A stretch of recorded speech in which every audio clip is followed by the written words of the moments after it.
Welcome to the LeadHer Shift Podcast. This is what I like to call a safe space. A space for bold women building their power, presence, and purpose from the inside out. A space where we explore what it means to lead with clarity, courage, and conviction. So wherever you are in the world, hey, I'm your host, Alian Ollivierre, and I am super honored that you're tuning in today. Hey. So welcome back to the LeadHer Shift 2026. Here we go. So this year, so much has happened, quite honestly. And I decided, you know what? Let me start the new year with a way of reflecting and really thinking about what the leadership is going to come and be for 2026 and beyond, right? And I've also been reflected on a personal level because, I just turned, and I'm going to whisper it, the big 40. Yes, I am 40. And, what that has really meant for me, especially in 2025, having had the last year before my 30s ended was a real milestone for me. But what it did, and this is what I want this episode to be like, what it did for me is make me really pause, think, and assess where I'm at, what I want to consider for the 40s going forward. And am I really who I need to be where I need to go? And I think this is a question that many of us ask ourselves as women, because we tend to have so many different seasons of so many different shifts in our lives, right? From birth. We go through so many different shifts, from puberty to, discovering ourselves as young adults, to recognizing and having different relationships about who we are and if that's who we want to be, what we want to accept, what we feel like would be worthy of surrounding ourselves with. We go through different shifts in career, different shifts in friendships. We then have relationships that may be more long term. Some of us become mothers, some of us become wives, long-term partners. Some of us build businesses, some of us climb up the C-suite ladder. And we discover different versions of who we are as women, but we also discover what we want and what we don't want. And I feel like that's even more important. So my 39th year, was just that. Like knowing that a new season was around the corner and reflecting on what don't I want? What, what some of the things that I really can't stand? What are some things that I've experienced in my 20s and my 30s that I will not be taken into my 40s and beyond, right? And so I feel super blessed to have reached such a milestone. I've also been reflecting because let me tell you, from my 20s, I've had a lot of losses. Individuals who have been truly impactful in my life. Losses from the perspective of them no longer being here on earth, but then also losses of persons who didn't make the cut, who didn't continue on different parts of my journey, who had other pathways to go on, which is fine. But those losses can really define the who in who we are and who we want to be, who we want to continue building around us, and what really brings us peace and contentment and the ability to not shape shift, not adjust for anyone. it's been such a beautiful journey, I must say, to get to a point in your life where you don't feel like you have to conform to be accepted. You don't feel like you are currently trying to jump through hoops to impress, to help persons to see how interesting you are, to even adjust the type of friend you are. I was watching this podcast just the other day, I think from Mel Robbins, and one of her guests were saying, we have so many books and so many literature around romantic relationships, around different kind of connections that we have, whether at work, at home, in our communities, from school to college, you know, different stages, right? But there's nothing that really connects us to being a good friend. you know? And it's funny because I remember another podcast I watched, and the conversation was around the fact that we put up with so much from so many other people and from so many other sources. And by put up with, I mean we have those arguments in a relationship, in a romantic relationship, right? And we tend to either give concessions, or we tend to be like, okay, we'll figure it out. Or we tend to be a lot more accommodating because we want that relationship to work, or we see the potential in what that relationship will bring. And then with a friendship, we have one argument and it's like, oh, I can't, I'm not putting up with this, right? And I find that so interesting because I'm going to make 3 points here today about some of the things that we can really do to elevate the who in who we want to be, or who we feel like we need to be to achieve what we want to achieve, right? And one of those things is really remembering to empty the trash. Empty the trash. Okay? That's point number one. Because sometimes we get so comfortable in being comfortable. And we get so comfortable in the relationships we have. We get so comfortable in the knowledge that we currently hold. We get so comfortable with the status quo of the finances that we have. We get so comfortable with our day-to-day engagements, our day-to-day maneuvers. We get so comfortable because life is comfortable.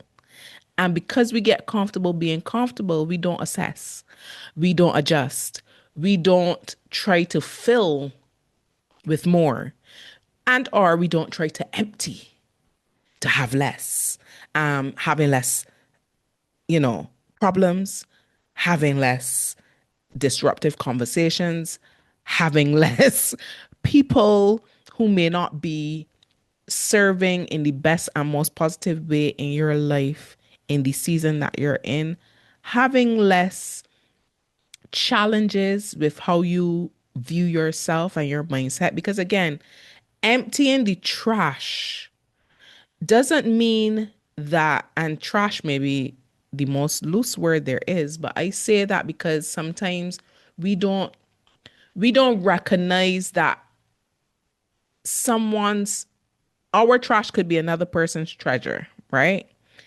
And I think it's important to recognize that persons may have been a treasure at the time that they first entered your season.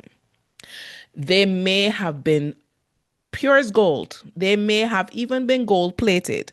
I don't know, right?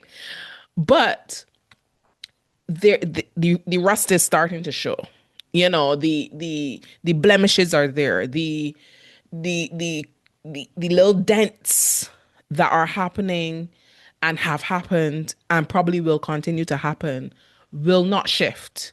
And therefore, this is no longer your treasure. This is sometimes release is important so that you can make room for more treasure, bigger treasure, other opportunities, other people, other spaces, networks, community, the things that will actually serve for the next season that you're going through, because we always have a next season. I don't think that we are stagnant beings. We are not. We didn't start to walk as babies. We came out being held and being nurtured and being guided and even influenced. You know, that's the thing about leadership. Like you observe, you see what is happening around you, and then you adjust. And then you start to crawl. But then you realize, hang on, everyone around me is walking and running, and then you start to take some creeps. You know, and it's the same thing throughout our life. We none of us start any career, any professional path, any opportunities we go after, any titles that we hold, none of us start those as experts. None. 0% of us start anything in life as experts. I mean, so come on. So if none of us start, the only expert we should be guided by is God. Let's just start there. He's an, a brilliant curator of life. However, we seem to think we are that. When we get into our professions, we seem to have this illusion that we are just that we have arrived, that we have made it. And what we don't even recognize is that all along the way, we've been shedding. All along the way, you know, we talk about emerging as a butterfly, but all along the way, we've been shedding. We've been emptying our nest. We've been, you know, dropping off the things that didn't work. From the time we leave primary school to secondary school, we leave some people behind, even some classmates. We don't, not all of us have an entire class we still talk to as friends today. Come on, like that it was a season. You know, whether you had extremely great relationships or not, it is it is evidence of what the nature of life is, which is to move on, to evolve, to accept, to emerge into what works when it has to work for the path that you are on. All these shifts happen. So why would you think, and I will say this, in the very early stages, those shifts happen almost by force, right? You don't really have control as a child, as a young adult, how things evolve, because they just naturally do. The system has been designed for them to naturally remove or empty your trash, to empty, you know, to put aside those old treasures, to welcome in new opportunities, new jobs, new work commitments, you know, new relationships, because every relationship is a relationship, right? If you want to nurture it effectively enough to still have a good relationship by the end of it, right? And therefore, we go through those seasons by force of nature. But then there comes a point as we get more mature and older that we have to do it now by choice. Right? And anything we don't do, any decision we don't make, any step we don't take, any progress we choose to refuse, we are essentially choosing to keep our trash and to not empty the bag and to not let progress smoothly run its course. Right? So that's my first thing. I think in all of reflection, is super important to get to a place where you recognize what is no longer serving me, who is no longer serving me, or where I would like to go. How are they no longer serving? Right? What is this opportunity no longer serving? right? And how, in the hindrance of all those things, how are they, this, or them stopping me from serving others? How is this going to help or hinder how I serve? Are they, him, her, going to help or hinder how I serve? Will this opportunity help or hinder how I serve? Will my client help or hinder how I serve? Because ultimately, everything in its place, everything is meant to, it's almost like puzzle pieces, right? Sometimes the puzzle piece literally cannot fit because it literally is not the shape of the outer cut.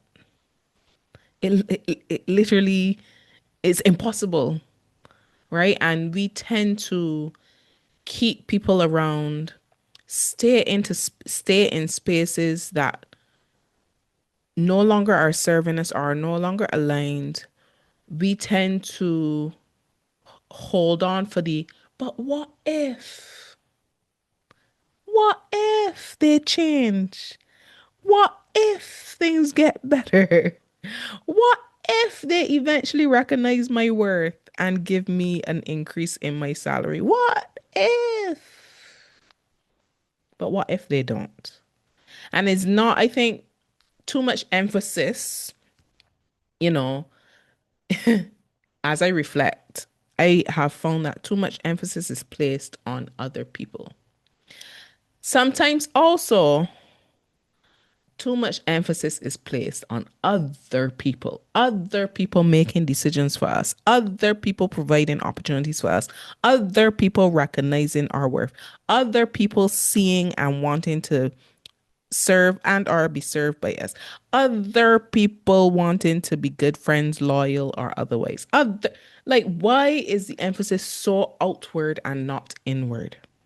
Because you see that inner awareness, it is so critical to be internally aware about, how does this feel? Am I settled? Am I at peace? Am I content with this circumstance? Am I constantly toggling in my mind about if I should be friends with this person, if I should be in a relationship with this person, if I should go after that opportunity, if I should say yes, should I say no, if I should go here or should I go there? Like, that level of toggling most likely means no. Let's be honest. It means no. That's God's way of saying, sis, not today. This is not you. Because you know what? Alignment. And, we always hearing buzzwords all along the way and persons saying it and repeating it. Not all the time does it land. Landing for me means you have that it's almost like you're hearing something buzzing around you. It could be, some kind of awakening, right? But the lights are off. And you keep seeing it ever so often. Like, your eyes are open, but the lights in the room are off. Cause you ain't quite click yet. But you could see ever so often, you could see like a little swish. So something in the space. There's something you need to see in all its glory. But the lights are off. Your eyes are open though. And then that awakening or that enlightenment is when the lights turn on and you're like, oh, okay, yeah. Or no, no, no, no, no, no. You know, that is when you have almost what we call that light bulb moment. That moment when we're like, okay, see it clearly now. I get it. 1 + 1 does mean 2, right?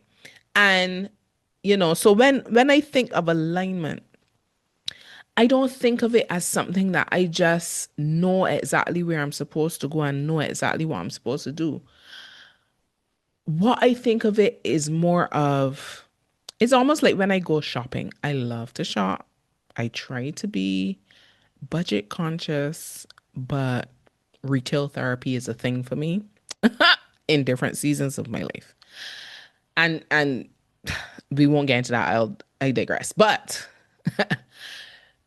and this is one of those things my husband probably is like, oh yes, this is the experience we always have. Where I am that because I love to do the thing, not necessarily the purchase of the things, but the experience of walking around and going and look around and seeing what they have.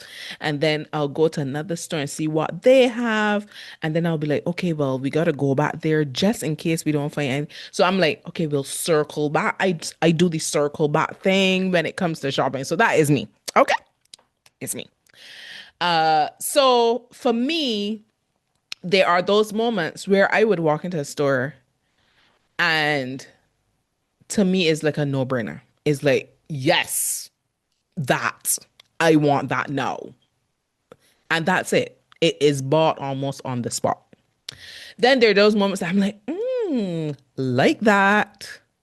Let me circle back. If I don't find anything better than that, I'll come back. Okay, good. And oftentimes that is the difference. That is the difference between being fully aligned versus being like, it could be a yes, but it also could be a no, right? Full alignment is scenario one. You walk in and it's like, absolutely no questions asked. That is the opportunity. That is the thing. That is what I want. That is who I'm friends with. That is who I'm in a relationship. That's who my boss is going to be. Yes, yes, yes, and yes. That's alignment. It's not a it's not this equation at least not for me. It's not that. It is literally that this is a non-negotiable. Like this just feels right. That's alignment. This feels right. Like we are in the right space. We are doing the right thing. We are right. This is right. They are right. These people are right. He is right. She is right. This is right. Right. So emptying the trash to me is a reflection of that pure form of alignment, which is this no longer is aligned to who I am today. This is also no longer aligned to who I want to be tomorrow. And this is not aligned to where I am going and what I would like to achieve, whether personally or professionally. And so every form of treasure, not every is loose, but many forms of treasure eventually turn to trash for most. But that doesn't mean they're not still treasure for others. And therefore, as you have that more mature mindset and thinking about where your life is and what you're doing, that becomes much clearer. Much, much clearer. So yeah, I emptied a little bit of my trash in 2025, and here I am in 2026, lighter, freer, more aligned, happier, feeling blessed, and ready to do the work, ready to be just as obedient as I was in 2025, but even more amplified. It makes it a lot easier too to say no, to send that email and be like, sorry, I can't make it, because you recognize what works and what doesn't. And it makes life feel less as an obligation and more as just an opportunity to live and live out what you're meant to be doing. The second thing I think that is super important in the reflective process, and this is something that I think many people are struggling with, many women at least that I've had conversations with, have been struggling with the thoughts of when everything is spiraling around me, it is so difficult to notice the good things. Like, have you ever had that experience where everything feels like it's falling apart? And even when it doesn't feel like it's falling apart, it just doesn't feel like good things are happening in the moment, right? Someone's sick, then this happens, something happens at work, this, you have to out this fire as a leader.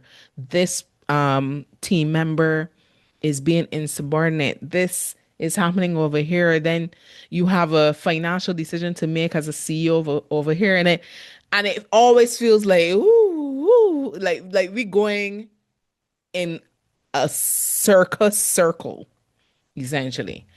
And it's one of those messed up things because I think you're more than people saying, because you hear this a lot. I've said it too in 2025 a lot. Shift your mindset. And when I say shift your mindset, I don't just mean that you wake up one morning or one afternoon, you're sitting in silence and all of a sudden you're, ooh, super positive and you're ready to take on. Like, I don't mean that. I think you have to be really, really focused on not being negative to be positive. So here what I mean. Notice the good things. Because regardless of what you are experiencing at any stage of your life, your career, your profession, your family, home, and whatnot, no matter what stage you're at, no matter what is happening in and around your orbit, there's still good things happening. Right? There's still good things happening. So for example, one example, real random family life example. There are those moments as a parent where your child might sleep in your bed, right? They might want to self-soothe if they're not feeling well, or they might want to cuddle up, etc., etc. And you could get so caught up in the fact that you aren't getting good sleep. You aren't getting the glorious spread out or being able to shape shift however you choose to, when you want to, at the times you want to during the night, because you have this cuddle bunny just cuddle and bundled up under you. And the emphasis could solely be poured into, oh, why don't they go in their bed? Oh, I'm so uncomfortable. You literally could be sitting in that level of, while it is factual, and that's the mess up thing. Sometimes the negativity is a fact. Sometimes it is actually a reality of yours. And you're focused on the reality side of things. So you're focused on, they're not sleeping in their bed. They are really hurting my back. I can't spread out and da da da da. If I wake up, they will wake up too. So that's going to mean that they don't get the full sleep that they need ahead of school or daycare, whatever the case is, right? And this is where the reframing has to happen. Because to notice the good things is, oh, my child is comfortable with me. That's the reframing.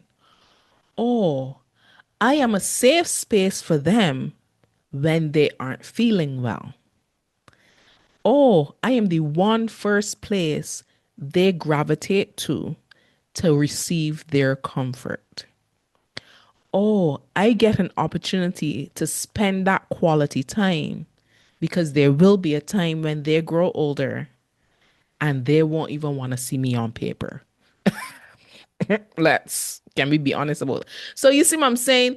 That's the noticing the good things. Noticing the good things.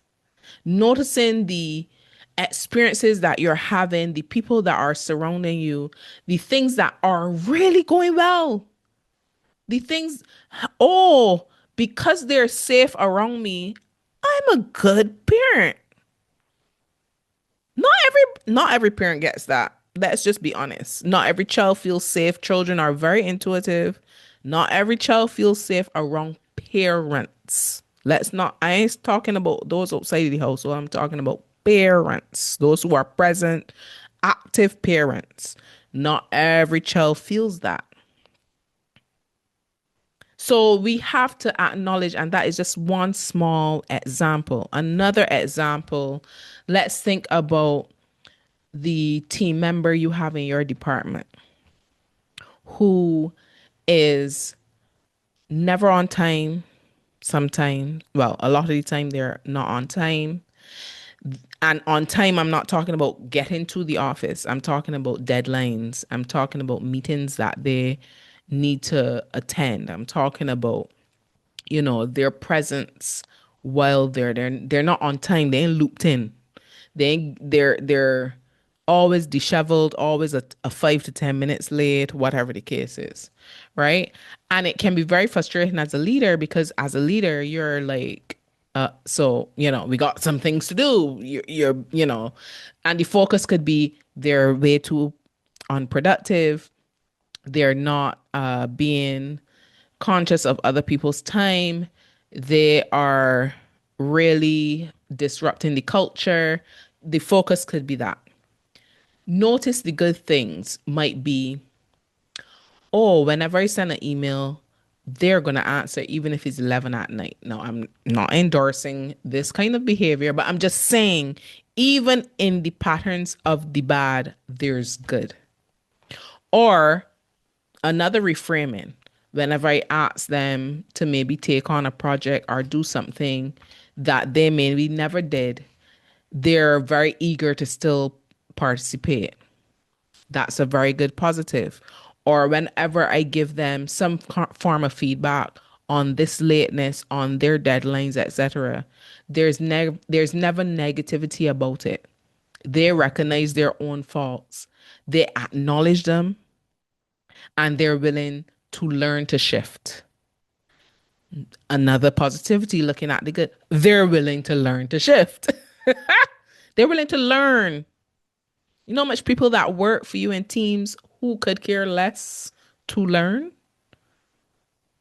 More, far less that many who are unapologetic about their lateness, about their tardiness, about the deadlines, about them not being where they're meant to be. Very unapologetic.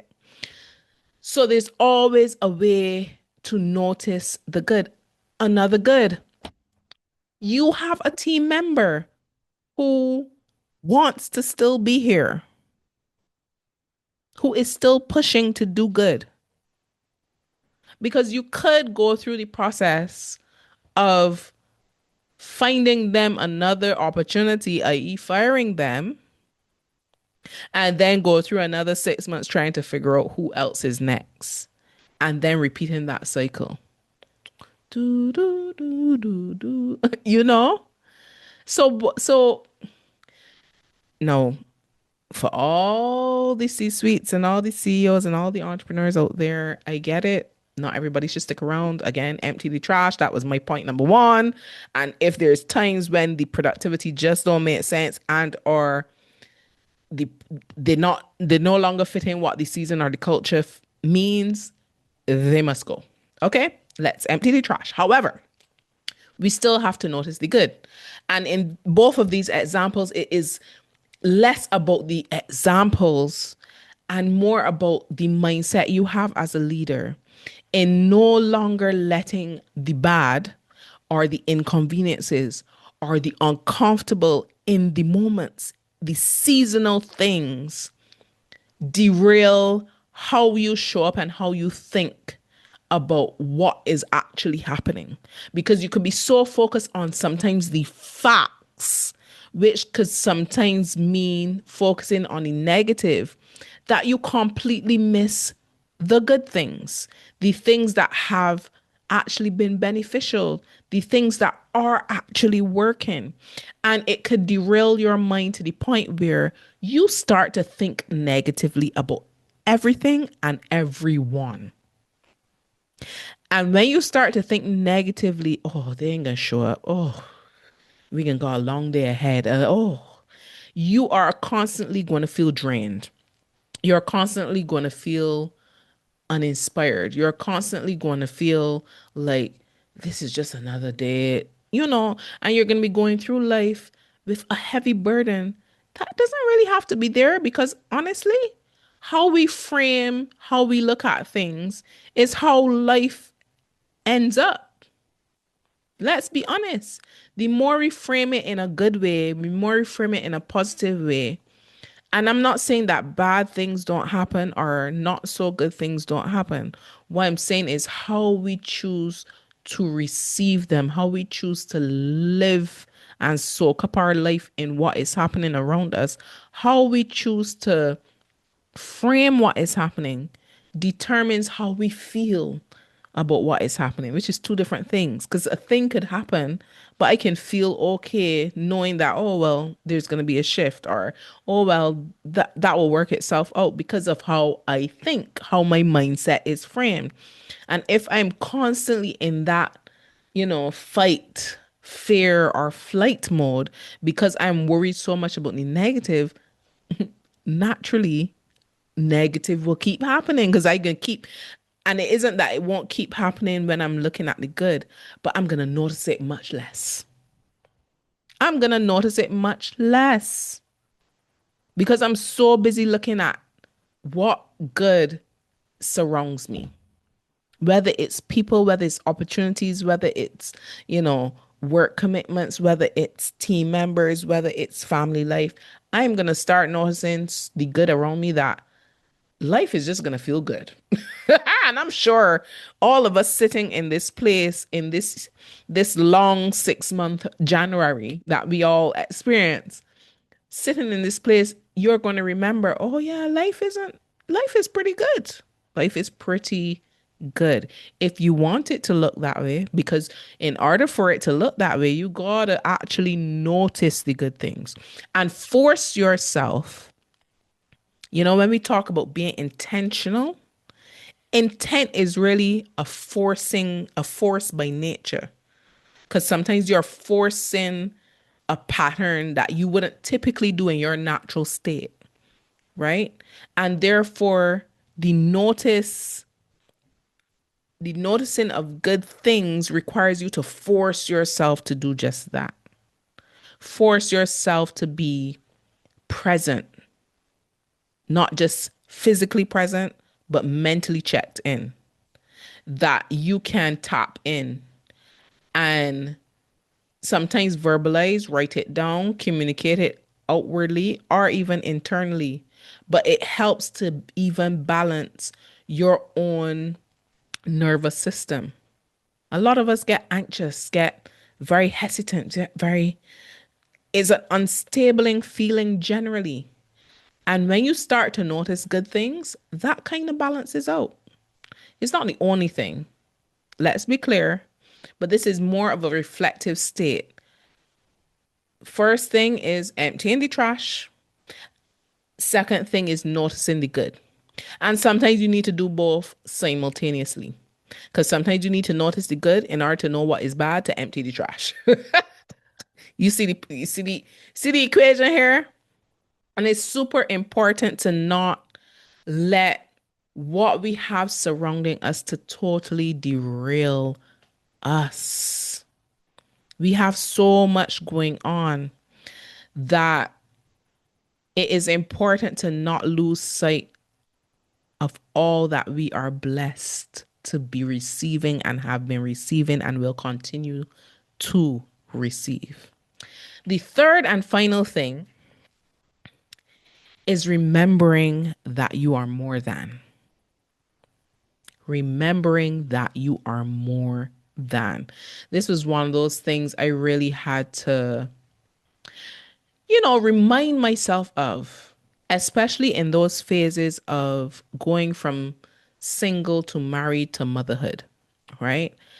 And you could get very derailed in the roles or the titles or what you have orbiting you. Not that it's a negative, but it could start to strip the identity that you would have come to be accustomed to, right? And therefore, you have to constantly force that remembrance of you are more than an opportunity. You are more than a career. You are more than the business you built. You are more than the leader you are. You are more than the wife you want to be. You are more than the girlfriend you have been. You are more than the children you have raised. You are more. There's so much more that could come from you.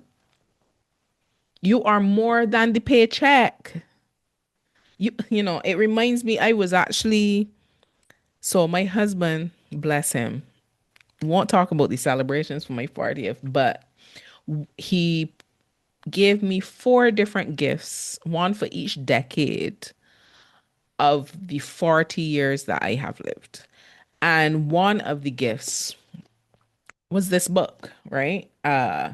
This was the TD Jakes book, When Women Pray. And I'm going to read a section because I've been reading it in January. I plan to this is one of the books I will read during this month, going into next month. But I want to read an excerpt because I felt like it really hit home this particular chapter. This was a chapter on Sarah. And if you know the story of Sarah and Abraham, if you don't, figure it out. It's not what this podcast is about. However, there's a section in this book on the chapter of Sarah, and I felt like, it's super important to share sometimes even the context of where my mind goes, especially how I've come or learned to develop some of the thought processes that I have outside of prayer, right? And it's books like this. So I'm going to read one paragraph and it says, "This world needs women who will stand up and declare for all to hear, I will not settle. Even if I have to start over, I will not settle. Even if it takes longer than I ever imagined, I will not settle. Even if I have to make payments, I will not settle. Even if I have to raise these children on my own for a time, I will not settle.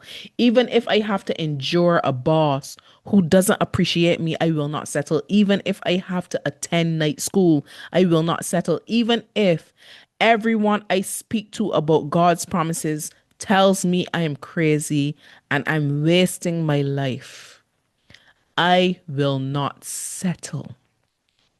And you see that paragraph there of no matter, and note that a lot of those scenarios, from the payments, making extra payments, to raising children on your own, to going to night school because you're shifting your career, to not settling and being okay with starting over, starting anew, starting the next chapter in your life and still not settling. I will not settle. And you see, that is a different framing because it even speaks to noticing the good, in the sense that no matter what you're going through, you can still see the good in the fact that there's still another stage. There's still another moment you can have. There's still another season that's around the corner. But it brings me back to point 3, which is remember that you are more than enough. You are more than enough. You have the capacity to be who you want to be. And most importantly, accept that it is okay, the circumstances that are around you. Accept that it's also okay to start over. Accept that regardless of how others are treating you, regardless of what opportunities you've had up until this point, regardless of who you have been up until this point, you will not settle. But in order to not settle, you have to ensure that you know and acknowledge and are determined to push through and fight through the thought process that you are more than enough. I don't know, maybe there's some things here that would help you to digest, will help you to really process, will help you to determine what your next step is, what your next shift is. And for now, I want you to just remember those 3 things. Take some time to reflect, depending on where you are in your season. Empty the trash.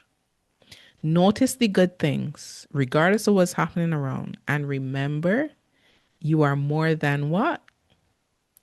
Enough. Until next time, thank you so much for listening to this LeadHer Shift podcast. We will talk soon, and I hope these 3 points will help. Happy January. Now, if this episode spoke to you, share it. Don't keep it a secret. Don't gatekeep. Send it to that woman who you know needs to hear. You are not alone. And your leadership still matters. I'll repeat that. You are not alone. And your leadership matters. And wherever you listen, please subscribe to the LeadHer Shift podcast, or head on over to our website, theleadhershift.com, to connect with us there. This movement is about more than just leadership. It's about building something better. I'd love to hear your story, because your voice matters, you know. Because the world is ready for your authority. The question is, are you?